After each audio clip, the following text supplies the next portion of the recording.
తెలంగాణలోని పలు జిల్లాల్లో ఇప్పటికే వర్షాలు కురుస్తున్నాయి. కాగా ఉత్తర బంగాళాఖాతంలో మరో అల్పపీడనం ప్రభావంతో రాష్ట్రంలో మరో 3 రోజుల పాటు తేలికపాటి నుంచి మోస్తరు వర్షాలు కురిసే అవకాశం ఉందని హైదరాబాద్ వాతావరణ కేంద్రం వెల్లడించింది. ఈ నేపథ్యంలో రైతులు, ప్రజలు అప్రమత్తంగా ఉండాలని అధికారులు సూచించారు.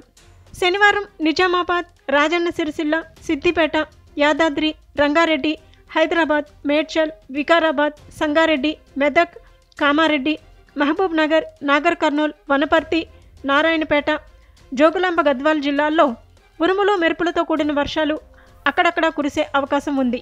ఆదివారం రంగారెడ్డి, వికారాబాద్, సంగారెడ్డి, మహబూబ్ నగర్, నాగర్ కర్నూల్, వనపర్తి, నారాయణపేట, గద్వాల్ జిల్లాల్లో ఉరుములు మెరుపులతో కూడిన వర్షాలు అక్కడక్కడా కురిసే అవకాశం ఉంది.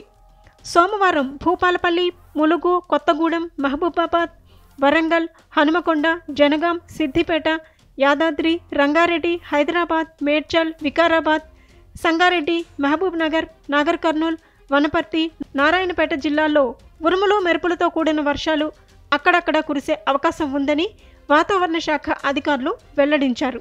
ఇక శుక్రవారం హైదరాబాద్లో సాయంత్రం 4 గంటల సమయంలో పలుచోట్ల భారీ వర్షం కురిసింది.